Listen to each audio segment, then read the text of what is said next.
We're here today to talk about Work Design Magazine's The Next Work Environment competition. And this competition seeks to expand our thinking on the issues related to the work environment because of COVID-19. I'm really excited to be here with Ken Wilson today. Ken is the design principal and design director for interiors at Perkins & Will.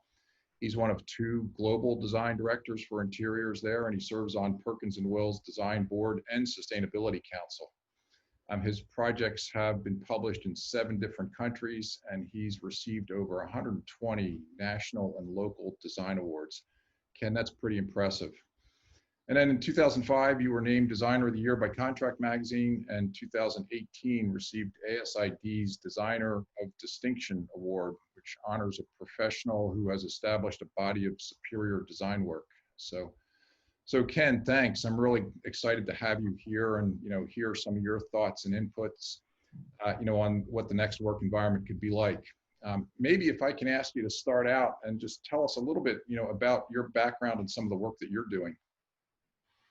Well, thanks, Bob. My background is I'm an architect, and I was probably for the first 15 years of my career did nothing but architecture, and then started to shift over to interiors largely due to bad economic conditions when architecture dries up.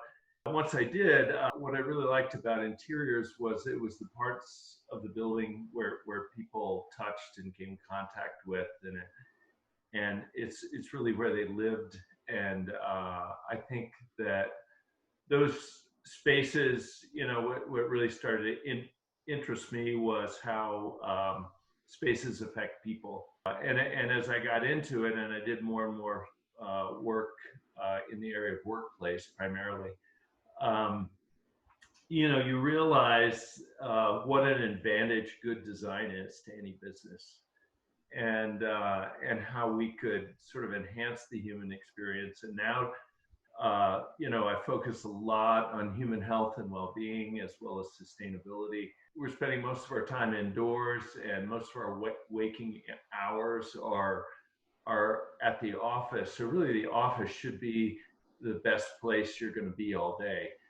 And how things like circadian lighting and just the amount of CO2 in the air and things like that can really affect just how you think and how focused you are. What if we design spaces that just optimized everything that we know right now, sort of improves the human experience? That wouldn't that be a great thing for business? Yeah, Ken, I think you've got a pretty interesting background, with the architecture and interiors and the sustainability and the health and well-being, things all integrated. So I'm wondering, how has the coronavirus affected you and the work that you're doing? What are you seeing happening out there? One of the things I think is really interesting about it is that unlike other big events that happen that are unexpected, that just affect our psyche and the economy and things like that, 9/11.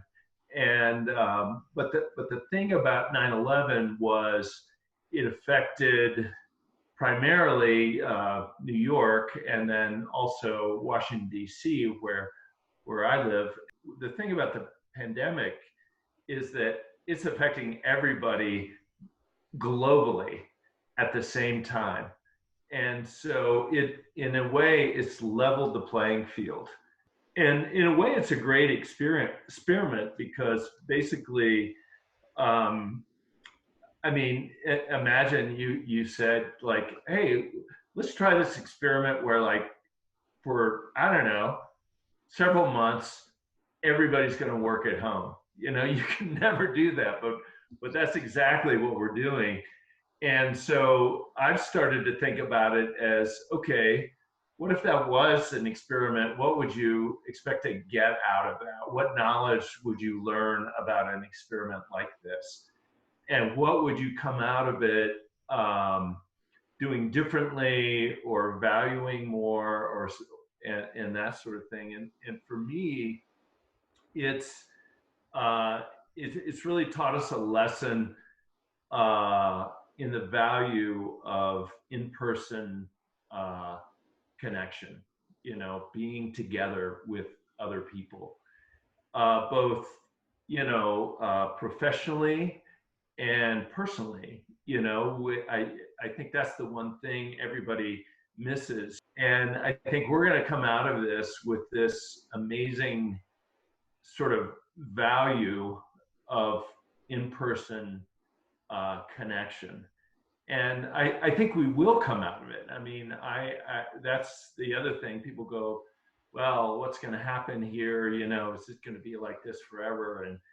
And I really think it's not. But I think we're going to get through it. And I think when we do, we're going to all come back with this really high value for getting together. Because studies have shown that people actually are more productive when they're working remotely and they're away from everybody and they're focused. But the interesting thing is they're not more innovative. And innovation really comes out of working with other people, I think. And really, innovation is what drives our economy, not productivity. So I think these are all interesting things, but I think when we come out, the workplace is going to be more important than ever. I mean, a lot of people are, these ideas that, half the people are going to stay at home and this and that. It's like, I think that's overblown. I think that the reality is that there will be some people that can stay at home, and those are the people that do work pretty individually. But I think the rest of us are going to, go back to work with a passion, and we're going to create spaces that are even better than they were before. Because I would say prior to the pandemic, the number one thing that our clients were concerned about is they all said, we want you to create a space that people want to come to. Because they all knew, even before the pandemic, that pretty much any professional can work at home, at least part of the time. And I think, clients and business owners that are more forward thinking, realize the importance of bringing people together, I think, and having people come together, and you get incredible reinforcement of your culture. You have opportunities for mentoring and chance meetings and things. I mean, those are the things that have been kind of removed.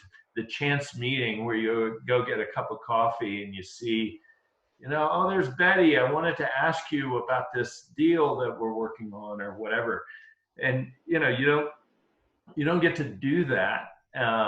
And so I think that our workspaces are going to have to amp up and be even better than they were before. And they were getting much better. And I think that trend is going to continue. I think that the whole pandemic in many ways has taken a number of existing trends and just accelerated them. They've just the whole trend to consider human health and well-being in office space. I think that's really, accelerated, among others.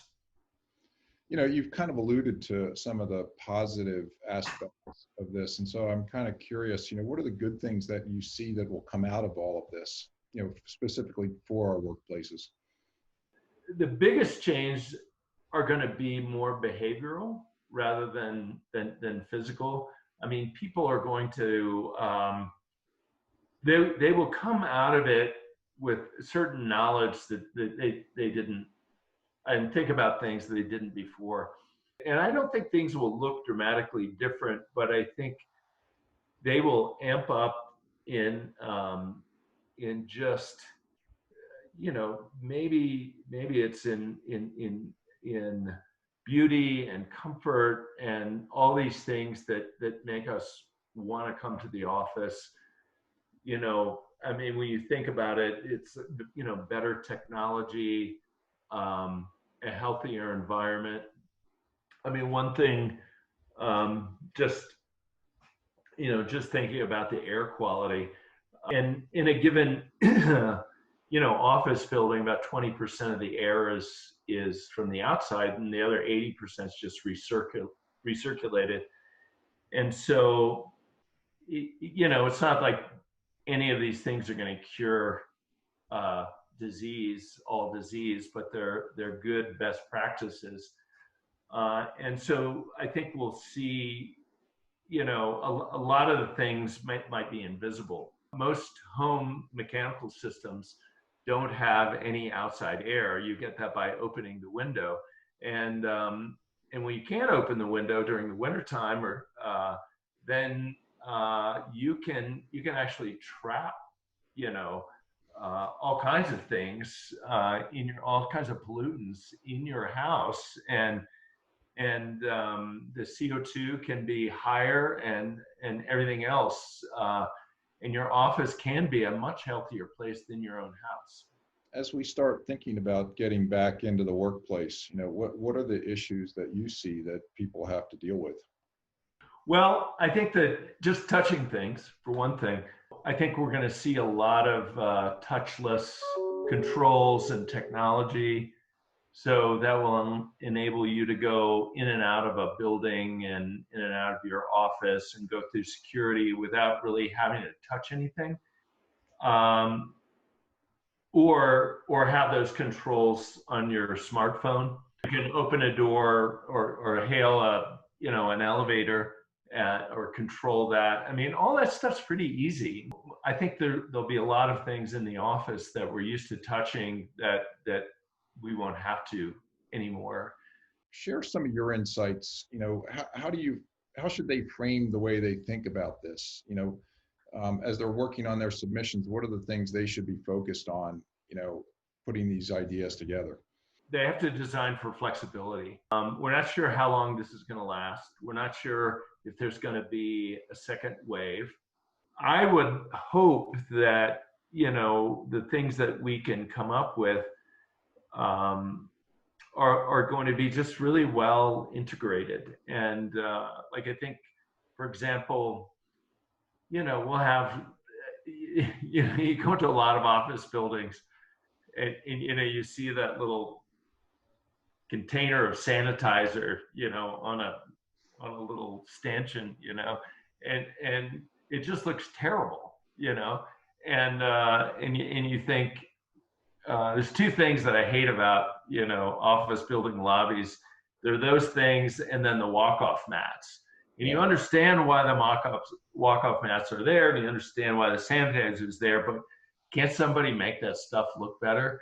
And so I think there's a lot of opportunity for that type of thing to happen, or for things to be modified, maybe workstations that have dividers that can come up and come down, potentially, things like that. I don't know. It's a really interesting challenge to think about it, but I think being flexible is one of the biggest things, to be able to have something that looks good and functions appropriately in a variety of situations. Okay, hey, it's been great chatting with you. I'm super excited to have you on this competition. And thanks for having me, Bob. I appreciate it. Your design and your integrated background, I think, is going to contribute a lot to the projects or the submissions that we see that do well here. So thanks. I'm really thrilled to have you on board. Well, thank you. I'm really looking forward to this whole thing.